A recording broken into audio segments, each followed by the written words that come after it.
It's a shame I just ate, 'cause that sure looks tasty.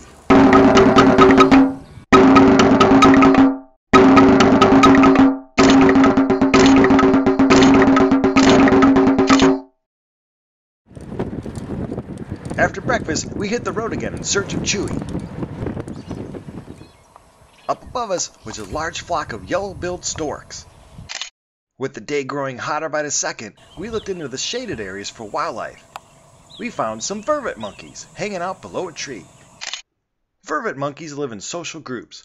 They can range from a group of 10 to well over 50 individuals. Here you can see them spending some of that social time grooming each other. But since they were relaxed on the ground, that told me that leopards probably weren't near. Under another nearby tree were some more elephants. This Tarangire Park is really a great place to go elephant watch. This small herd was just feet away from our jeep.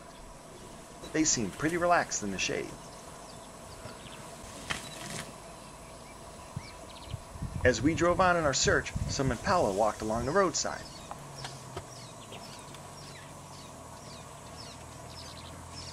This girl looked around, but no predators were in sight.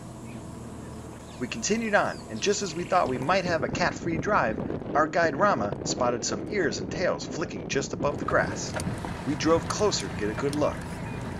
We arrived on the scene and saw two juvenile lions eating pretty much from the inside out this large buffalo. It makes sense for the lions to eat like this, because that skin on the stomach area is very soft, and probably the easiest way to get into there. And once you get into those organs, well, that's where a lot of the nutrients lie. So even though it may not look like a nice meal for me or you, this is bon appetit for those lions. One lion can eat up to 90 pounds of meat off of a single kill. It would have taken a whole pride to get this large buffalo down, as they can weigh over 1,000 to just under 2,000 pounds. I noticed the other members of the pride relaxing nearby. The larger lions are most likely the ones who did the majority of the work bringing this prey down. Those little cubs probably ate after them, and now it was the juveniles' turn.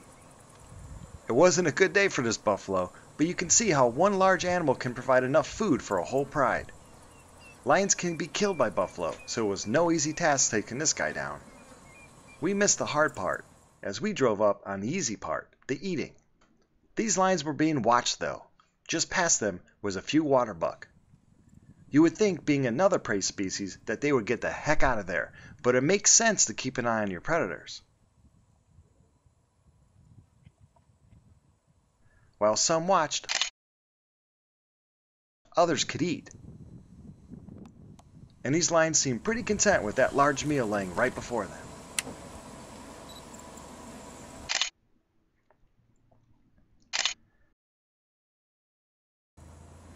Well, we left this lion pride to continue its lunch, and we drove on and ended our drive like we did with the other ones, looking for birds.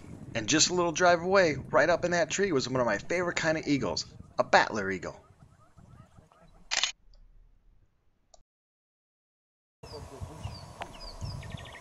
These eagles can weigh about 5 pounds and have a 6-foot wingspan. I really like that red beak. And close to that eagle in a nearby tree was a bird that we were seeing a lot on safari, a lilac-breasted roller. Another little beautiful bird. As we were looking all around in the trees, Puddin got pretty excited, and she made her spot of the trip. From far away she saw in between those branches something moving, something plain brown that to me just blended in. But if you look close, you'll see the African barred owl. That's a heck of a spot from far away, and this draft was just as impressed as I was at Puddin's ability. Well, after all that excitement, it was time to check our pictures out and start heading back to camp. Hope you enjoyed this episode of Safari Tanzania. For more information on the items featured in this video, please read this video's description. And as always, thanks for watching.